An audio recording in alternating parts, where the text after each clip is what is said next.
estava a pensar nos maiores desafios que eu tive em termos de manutenção e reparação de filtros partículas e pensei, quais serão as condicionantes que tornam esses carros em carros melhores ou piores em relação ao filtro de partículas. Este é o tema do vídeo de hoje. Qual é que é o carro que dá mais problemas de filtro de partículas? Fica aí desse lado, partilha este vídeo nas tuas redes sociais, vamos falar já a seguir.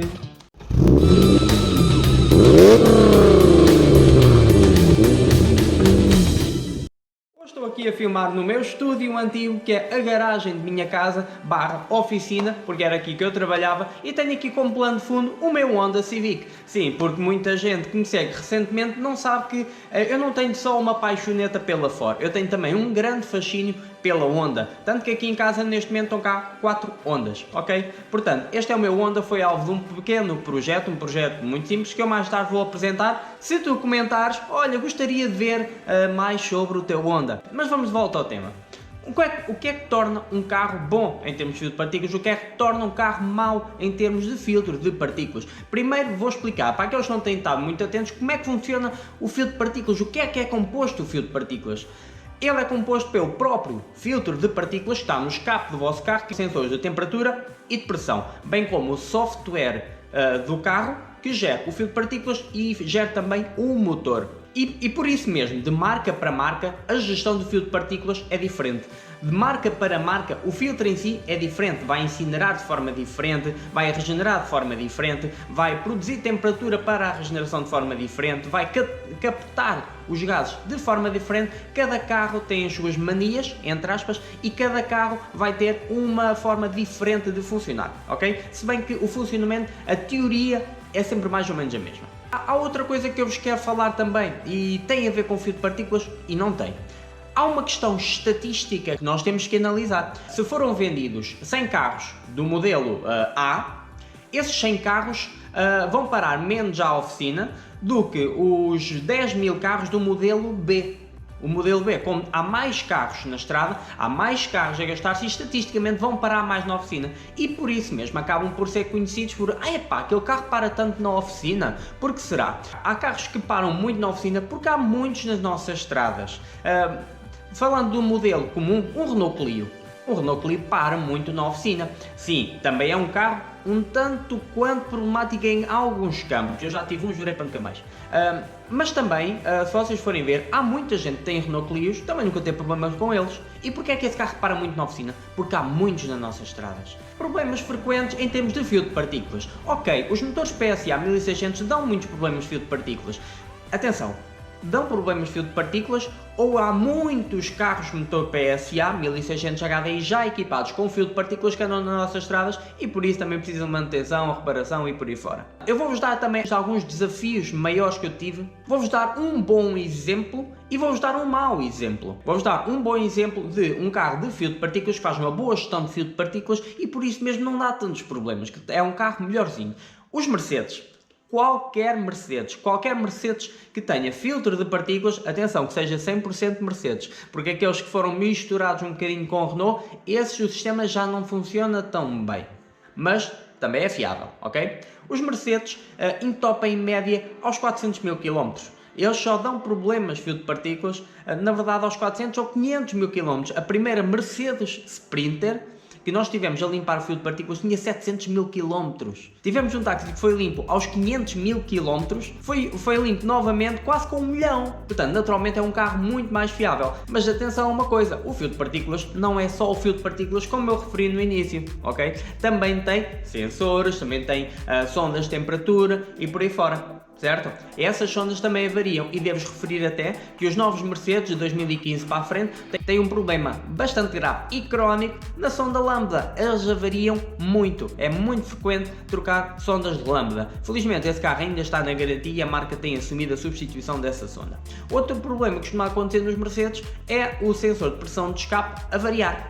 Não é nada de mais, é trocar o sensor, custa 50 e poucos euros, está feito. Ainda esta semana resolvi um problema de filtro de partículas de um Mercedes que tinha estado já em alguns sítios e era só trocar o sensor. Estava lá registado o erro na centralina, na máquina de diagnóstico, foi trocar e estava feito. Eu não sei como é que o carro também tanta oficina, não era por conta, enfim. Mas não é só o sistema do próprio filtro de partículas, toda a mecânica do carro tem que ser uma mecânica bem feita e a Mercedes nesse aspecto é muito boa. E vou-vos também dar alguns exemplos de alguns modelos que me trouxeram grandes desafios a resolver. Os carros que me trouxeram maiores desafios a resolver foram os PSAs mais antigos. A gama PSA foi a primeira a usar filtros de partículas.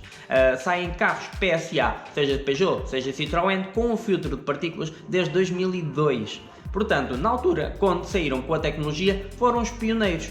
Naturalmente, quando uma tecnologia é desenvolvida a primeira vez, está sujeita a falhas, porque foi a primeira tecnologia, esse sistema está em rascunho, de certa forma, e por isso mesmo, esse sistema, ao longo do tempo, é um tanto quanto falível.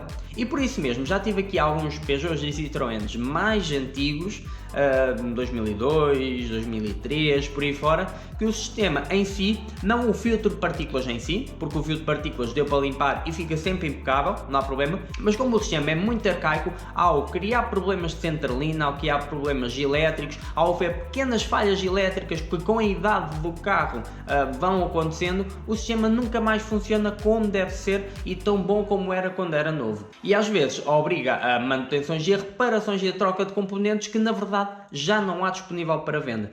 Agora, eu vou-vos explicar qual é que é realmente o carro que dá mais problemas de filtro de partículas. Estranhamente, não é um Peugeot, não é um Renault, não é um BMW, não é um Mercedes, não é um Honda, não é um Ferrari, não é um Porsche. É qualquer carro com filtro de partículas cuja manutenção não seja respeitada, cuja manutenção não seja feita devidamente. Não é bem a resposta que tu estavas à espera e não é propriamente a resposta clara que eu gostaria de dar. Mas é muito simples, eu vou explicar porquê. O filtro de partículas é um componente como qualquer outro que precisa de manutenção e precisa da utilização correta para que não dê problemas. Como por exemplo, se não tiverem o óleo de motor adequado, um óleo com baixa taxa de cinzas, o filtro de partículas vai saturar prematuramente. Outra questão muito importante na manutenção do filtro de partículas é a verificação do correto funcionamento das sondas e dos sensores de pressão do filtro de partículas. Porque a falha no funcionamento de um desses sensores, que é normal porque são componentes eletrónicos, leva a que a gestão do filtro de partículas seja deficiente. Como tal, a regeneração não vai acontecer corretamente, a injeção não vai acontecer corretamente, entre outros problemas que podem fazer entupir o filtro de partículas. Vocês devem imaginar o automóvel como um jogo de dominó. Vocês pegam nas várias peças, juntam-nas e derrubam uma das peças. Ela vai fazer cair as outras todas. A última é o filtro de partículas. Vamos dar outro exemplo. Se vocês só fizerem percursos excessivamente curtos, o óleo não vai aquecer, o carro não vai aquecer e por isso mesmo vai fazer com que o turbo não tenha boa lubrificação, pode gripar, pode partir e o óleo do motor vai para onde? Para o filtro de partículas. Exatamente. E o filtro de partículas, na verdade, sem culpa, acabou por saturar. E o que é que vocês vão reparar em ambos os casos, seja o óleo inadequado ou seja um turbo a partir, é que o filtro de partículas está entupido. Além da manutenção, deve-se dar o uso indicado para um carro com filtro de partículas. Um carro diesel moderno foi feito para fazer percursos médios e longos. Percursos curtos não são bons para a saúde do carro com filtro de partículas. Porquê? Porque o carro em percursos de 5, 10, 20 km não reúne as condições para regenerar. Ainda assim, esses pequenos percursos vão ajudar a colmatar o filtro de partículas. E fica a dica, porventura tens um carro com filtro de partículas e dás essa utilização de percursos curtos, deves fazer quinzenalmente ou semanalmente, conforme a disponibilidade, uma viagem de 60, 70, 80 km em autoestrada a uma velocidade normal, nada de esticanços, não caias no mito da autoestrada, para fazer a limpeza do filtro de partículas através de uma regeneração bem sucedida, porque é o que acontece, é falta de regenerações. Se vocês virem o exemplo, por exemplo, dos táxis, dos TVDE, que fazem muita cidade, vocês pensam, então, mas esses carros vão dar muitos problemas de filtro de partículas. Não. Porquê? Porque eles fazem percursos longos dentro da cidade. Tirando o exemplo da BMW, que isso não acontece, todos os carros com filtro de partículas foram feitos para regenerar ou em andamento ou parados. Eu tive aqui também um Skoda Superb com 380 mil km que limpou o filtro de partículas por manutenção. Eu tive aqui um Mercedes, lembra-se da conversa que eu tive ainda agora sobre Mercedes? Pois é, eu tive aqui um Mercedes com 200 mil km com o filtro entupido até às orelhas. Porquê? Porque o dono do carro não fazia as regenerações. E como é que isso acontecia? Ele andava sempre com 5 euros de gasóleo de cada vez. Resumindo, o carro que dá mais problemas de filtro de partículas é aquele cuja manutenção não é feita corretamente e cuja utilização também não é a mais indicada para um carro fio de partículas. Eu sei, esta resposta não é possivelmente aquela que estavas à espera, mas espero que te ajude a perceber que muitas vezes o fio de partículas não tem culpa. Espero que tenhas gostado do vídeo, partilha este vídeo nas tuas redes sociais, tenha uma excelente semana, um excelente fim de semana e cuida-te!